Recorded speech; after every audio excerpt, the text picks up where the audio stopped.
Hi guys, and today we're here testing the new 2021 Land Rover Discovery. Now we're here at a Land Rover event. They're launching a couple of cars here, but for this video we're going to focus on this car. For 2021, it's had a few changes. There's been some tweaks to the styling externally and internally. We'll talk about the interior when we get inside. On the outside you can see new LED headlights, revised grille, a few tweaks at the front, but quite a bit of a change at the back. They've tried to disguise the location of that slightly offset number plate, which proved so controversial when the car came out. It disguises it a little bit, but I don't really see that it's made a huge change, so they might as well have just left it as it is or actually put the number plate in the middle as most people asked in the first place. Nonetheless, it's a good looking car, quite handsome, quite practical. Now this particular car is an MHEV. It's a mild electric hybrid. Don't be put off by that. It's got an inline 6-cylinder 3-litre petrol engine. This is called a P360, so it's got about 360 brake horsepower. But these cars are all about their practicality and of course their off-road ability. So we're going to have a look at the practicality by taking a look at the boot, the rear passenger compartment, and then we're going to take it for a drive. Before we do that, make sure you're subscribing to Motoring Middle East. So let's look at the rear of the new Discovery. These are third row seats are in this car. You can see this bit here. This is not just to keep your shopping in and your tomatoes from rolling out or whatever, but this is actually something that you can sit on. So you can actually lower that with a button, and then that is strong enough to sit on. Then you've got these seats, which actually you can see are trimmed out in the same leather upholstery as the rest of the car. And to lower them, first of all, just press the button on the side here. That should drop the headrest. Then you got this here, then that goes down. Then you've got the rear seats, which actually can be operated from these buttons over here. So for example, I can pull those up, or I could drop them to get even more room. And as you can see, there's plenty of room. Decent enough leg room actually, for just about okay for an adult. I'm not going to attempt to get in because I'm 6'2". Let's see what the rear passenger space is like. So loads of room back here as you would expect, and obviously very well kitted out. So if we put that up, so let's get into this. As you can see, loads of room back here, and sitting quite tall. You can obviously adjust these seats as well. In fact, see from here you can adjust the recline on them, and you can actually even adjust them back and forth as well, so to give yourself a bit more room and what have you. Over here you got vents, and you've got loads of power supplies down there, which is quite handy. Pockets and reading lights and stuff like that. Sunroof is there but not back here, but otherwise quite good. Armrest, there is actually an armrest, which is, you would have thought maybe it wasn't there, but it actually is there. So very comfortable, very spacious, nice place to ride in. Yeah, time to get back in the front.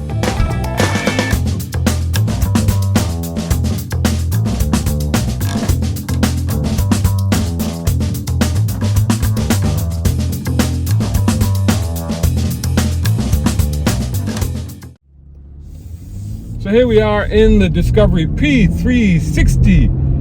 Mild electric hybrid, 8-speed automatic, of course all-wheel drive and everything that the Discoveries have, but a little bit of help from the mild hybrid system. But interestingly, a straight six-cylinder hybrid, 3-litre 6-cylinder hybrid with 360 PS, about 360 brake horsepower, so to speak. No sports mode, so I'm just driving it in. Basically, I've left the all-terrain in automatic mode to just see how it gets on, and you know, straight away it feels like a Discovery. I mean, I think that's the thing to say about it. You're riding tall. It's a big vehicle. We are obviously in left-hand drive vehicles, you may have noticed it, although we're here in the UK, but because I'm on an international rotation of the media drive, these are international spec cars, so that's why the left-hand drive. Not really a problem because good visibility and stuff like that. You can immediately feel the difference between this car and you know, other cars that may be based on this platform, because this is definitely a four-wheel drive. It's definitely an off-roader, and as soon as you sit in it, you feel it. You know, you feel that you're sitting at a higher vantage point. You can feel the suspension. You feel that you're in a lofty position, and you start to get that little bit of roll, a little bit of float that you would get with suspension that is designed for off-roading. picking up speed again. It's very smooth, very linear in the way that it accelerates. I mean, it picks up speed astonishingly quickly. I guess it's getting a little bit of a boost there. But well, and once it speeds up as well, it also seems to settle down. I wonder if that's the auto-terrain system sort of kicking in and realizing that you're doing a higher speed and sort of recomposing the body, so to speak. But yeah, I mean, good grip, good turning. You know, reasonably easy to place the car for a largish vehicle. Like I said, the ride is very nice, obviously, as you would expect, but it is a little bit floaty, and a little bit kind of, you know, a little bit rolly. I mean, nothing. It's not like it's not going to make you ill or anything like that, but it's just that, you know, you are going to be aware of the fact that now turn right. You're in a car with tall suspension. And the suspension has got quite a bit of travel in it, which is useful, as we'll probably see later on when we take the car off-road. It's one of those cars, it's one of those things where, you know, big SUVs in the old days, you know, wouldn't be able to do, you know, these sort of speeds and these sort of roads, turn right. You know, with this sort of composure as these are clearly capable of doing now. But that's not to say that it's a sporty car or that it's even pretending to be a sporty car. It's very clearly an SUV, and it's very clearly an SUV that, you know, is designed for off-roading. Oh, nice. Just accelerating over a little ridge there, quite nice, you know, on a corner. Steering is pretty good. It's light steering, as you can imagine, but reasonably responsive. I mean, you can imagine there's quite you know, it's a helm that needs turning, that's for sure, you know, and you can feel that even in doing this. You know, not that there's any play in it, or not too much play in it, but it's something that, you know, it's not super sharp steering, put it that way, but it doesn't have to be. It's not meant to be. It's not the sort of car that this is. But having said that, you know, it's reasonably responsive. Transmission is best left to its own devices. There are paddles on here. I suspect maybe for off-roading they might be of more use, but really when you're driving on the road, then honestly it's best to just let it do its own thing, and that's where it's best, really. That's what it knows. That's where it's performing at its optimum. Let's give it some acceleration. Yeah, I mean, you know, you can certainly hear the engine. I mean, it's nice to actually be able to hear a proper engine, a proper motor, you know. Yeah, a little bit of a kick down takes a little bit of while, but we're doing about 3,000 RPM or so, and you know, brakes are not bad. I mean, they're not super sharp, but again, you know, they could be a little bit more bitey. But again, you know, remember you're driving a big, not light vehicle. Let's just say that. So, you know, that's not altogether that surprising, really, is it? This is a car that is really meant to be a family vehicle. I mean, that's what it's about. It can certainly, you know, entertain you enough on the tarmac, but it's the sort of car that really you're not really going to be chucking it around too much, because you'll have, you know, the family and the dog in the back, so you don't want to be upsetting them too much. But you know, you can in this car decide that you want to take the family off-road, and you can be pretty confident and reassured that, you know, you'll be okay and the car will look after you, because this is what it's designed to do.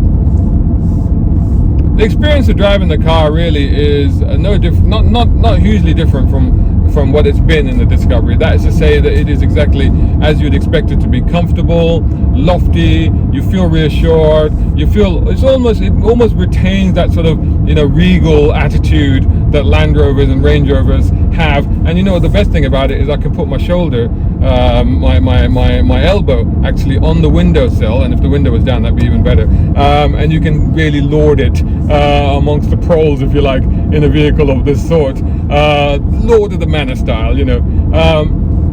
But it is, of course, pretty effortless to drive, very comfortable to be in, and even though it's a largish car, it's not difficult to place or anything like that. We're really getting to check it around a little bit, and you know, it is quite extraordinary what it can do. Some quite small roads, and again, it just retains its composure quite well, although, you know, you do get a slightly lolloping feel, you know, at moderate speeds on a smoother surface. There's certainly no slouch. You know, it's certainly, you know, it's pretty fast in its wellies, put it that way. It doesn't need to wear a pair of Nikes. It can get going fairly quickly in its wellies.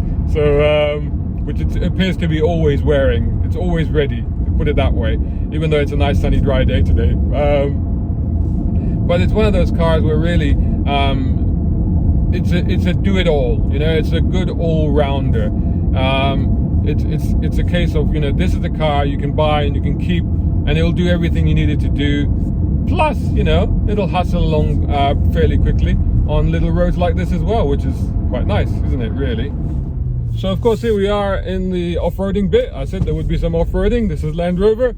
And all I've done is put it into low range, which automatically raised up the height. I left the terrain in automatic, and we were able to put the camera into off-roading mode, so it shows you the sides and also underneath the front, just for any obstacles. Plus you can see what the wheels and stuff are doing over here as well, so that's always quite handy. So here we go, like really tight uphill on mud, and effortless, really quite effortless. I mean, it's one of those cars where you just point and you let it do what it needs to do, because it just knows what to do. You know, it's just it just knows. You know, all the systems are working, and it's just like, okay, this is what I need to do in order to get up this hill, or to get traction, or to deal with this rut. I mean, like these a couple of very deep ruts. I mean, you know, yeah, you can see it just bouncing up and down. Visually, what you see looks quite intimidating, but when you go over it, again, because of that suspension travel, this is where it comes into its own. The way that suspension works, this is where you start to feel, oh yeah, okay, this is what it's meant to do, and this is how good it is at doing this. You know, the hill descent control can be used as well. It's activated as well, and I can actually adjust that from here. So the moment I have a downhill bit, you know, steep descent, foot off, it's on hill descent, no need for brakes either, and you can see straight away, there you go, just straighten the wheel, and you can just feel the thing is doing its own thing down here. In fact, sometimes it's like it feels a bit too slow, you know, it's like you can go a bit quicker. There you go. I can just alter the hill descent from this toggle switch on the steering over here. And I've put it now into mud and ruts. You can actually select gravel and sand and all the rest of it. You can go all through the different bits. This is mud and ruts. But, you know, to be honest, like when it was in automatic mode, it was actually fine. You know, it was pretty good at figuring out what terrain it was on, and just basically adjusting everything for you. So, you know, you may think that, well, I know better and I'm going to decide, you know, what it should be in. But sometimes you just go, well, you know, computer knows best, I suppose. Sometimes. Other times you might want to think about it yourself. So whilst we're doing this very slow downhill section, looking at this new interior, there's been some updates and stuff like that. This bit here seems to be all new. It's very clean now. So if I close that, it's a very clean panel with some nice sort of storage areas down here. They still have the hidden storage that's underneath here. I don't think, maybe that won't open because we're downhill or whatever, but you press that button and that oh, there you go, it's open. It's decided to open, and inside there is a secret compartment about that deep, so that's not so bad. And full digital instrument panel. The buttons on the steering, I think, have been tweaked and improved. The touch things, it's not glossy now, it's matte, I've noticed. I wonder if that's an actual improvement in how the touch system responds. But there's a proper rotary knob for the volume control, which to me makes more sense actually.